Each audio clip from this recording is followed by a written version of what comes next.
cuéntame, ¿cómo surgió ese amor? O sea, ¿de dónde crees que inició ese amor por el cine? Sin duda fue de la época de la preparatoria. En mi casa no se veía muchísimo cine, o más del normal, que del que se ve en la tele y que a veces íbamos al cine y tal.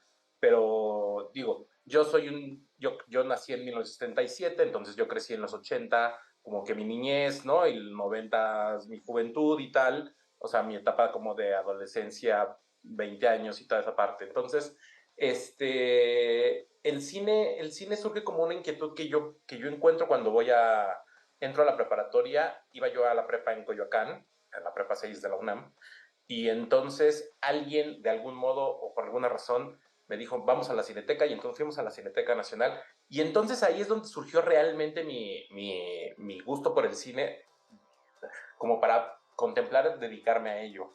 Porque conforme fui creciendo, fui yendo yo un poco más al cine como un espectáculo de divertimento, pero cuando de verdad se vuelve algo en mi vida es cuando yo descubro la Cineteca Nacional, cuando ya sabes, tienes los problemas de adolescente en tu casa, y entonces encuentro un refugio en irme allí todas las tardes. Y entonces me acuerdo de mucho que yo, sin muchísimo, casi sin ninguna pista, iba y veía las películas 4:30, 6:45, 9, que esos eran los tres horarios que tenía la Cineteca en esa época.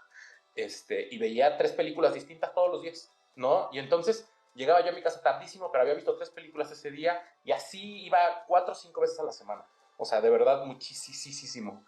Y ese fue un poquito como el momento en el cual para mí se transformó en algo de verdad. Y luego, cuando vi una película, que es un momento como muy clave en mi vida, vi una película que se llama Mil nubes de paz cerca en el cielo, Amor jamás acabarás de ser amor, de Julián Hernández.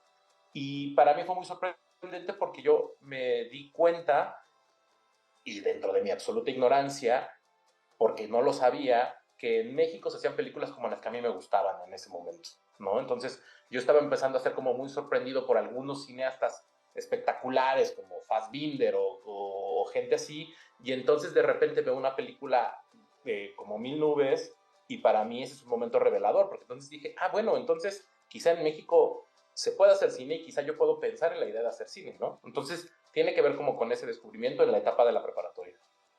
O sea que en su momento, por así decirlo, creías que el cine era puro americano y una que otra cosa extranjero.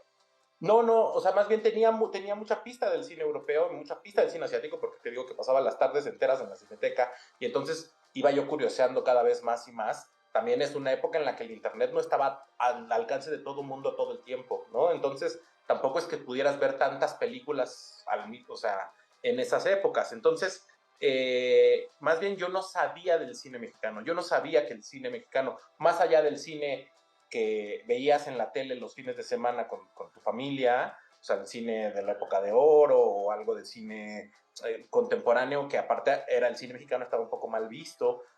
Piensa que esto venimos después de la gran crisis de los 90, ¿no? O sea, de los 80 y de los 90. Entonces, yo no sabía que en México se hacían películas como las que a mí me gustaban. Es más bien ese punto. No es que creyera que no había, que el cine era solo Estados Unidos y algunas otras cosas, sino que no sabía que en México se hacía cine como el que a Ujú. mí me interesa.